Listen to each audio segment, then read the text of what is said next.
considered an untouchable, which is the lowest of the Indian caste system. The medical system we're moving towards is a top-down system, totally controlled by big pharma, big ag, and big vaccine manufacturers.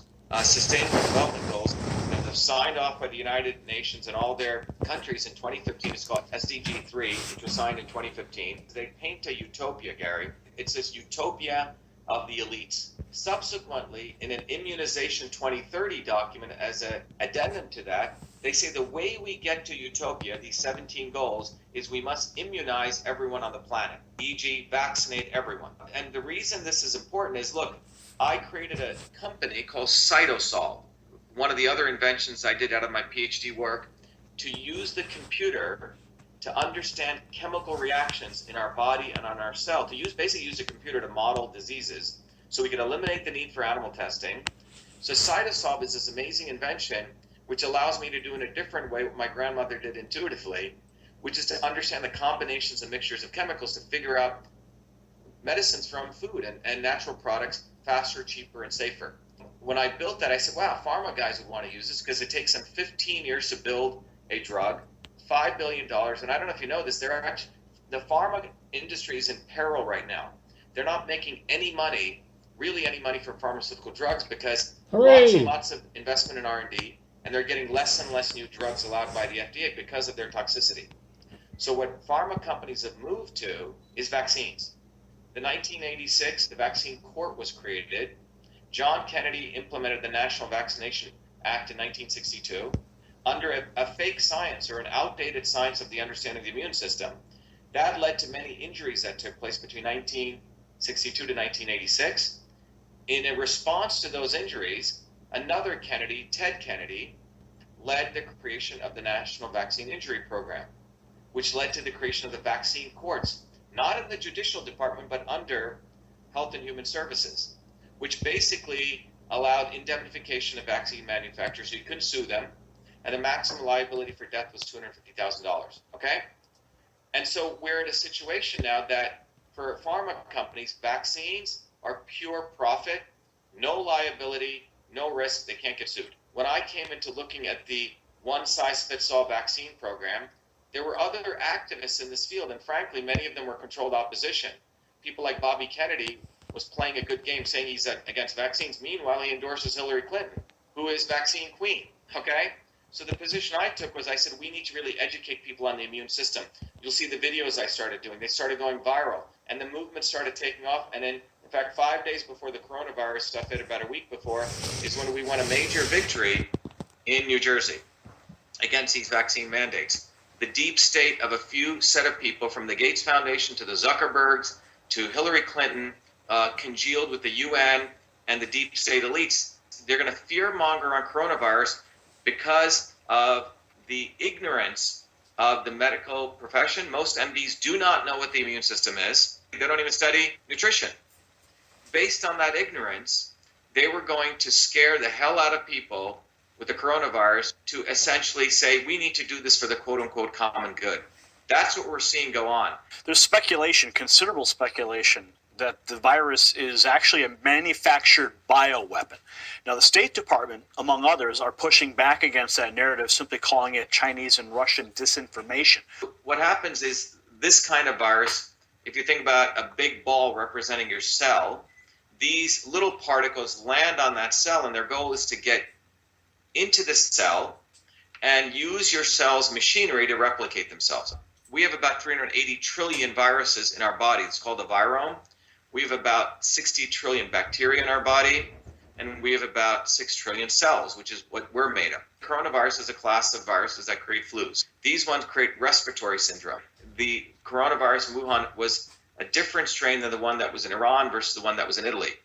And there's reports that I've read, it's hard to verify a lot of this, that all of those different viruses go back to one common branch, which actually goes back to Fort Detrick, okay, in the United States in North Carolina. The U.S. deep state sent people over to Wuhan, and that's how it got given in China. This is one theory.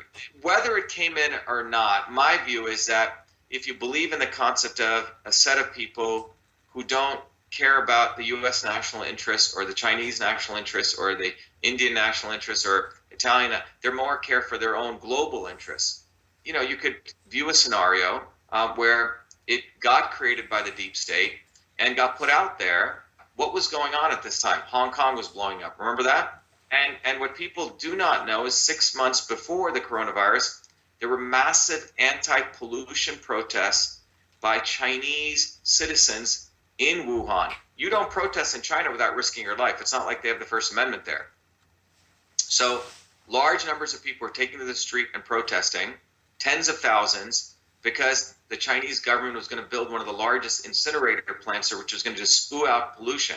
And the people in China, the everyday people, really care about their health, and there have been pollution protests since 2007. It's extremely growing, and then you don't hear any news about it. You see Hong Kong completely disappear, serves the globalists. When you're a student of politics and a student of medicine, you start seeing these connections. Of the 30 vaccines recommended by the CDC for young kids, not one of them has been a saline placebo control tested. And in fact, the one that they said they did a test on the HPV Gardasil vaccine, it was a fraudulent test. That doesn't surprise me. So what do you think is going to happen with this vaccine? Do you think they're going to roll it out? Do you think they're going to mandate it like they just passed that law in Denmark? What they're saying is there's this boogeyman called the virus, and you need the vaccine to help you stop that, okay?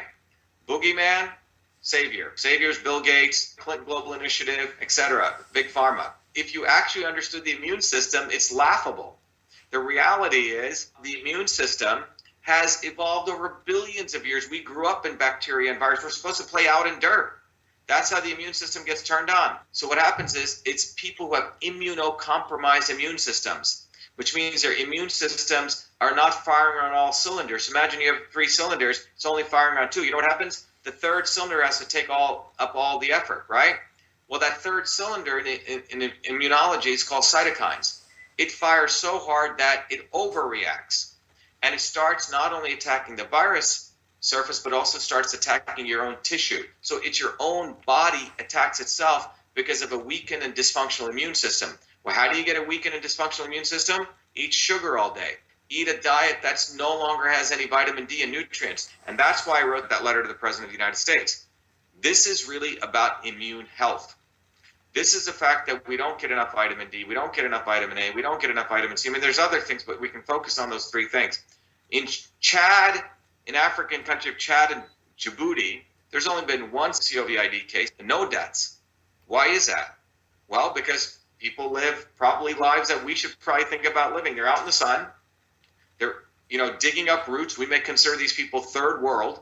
So the solution is pretty simple. At least get out in the sun. If you can't do that, you got to boost up on vitamin D, vitamin D, vitamin D. We're not getting sun.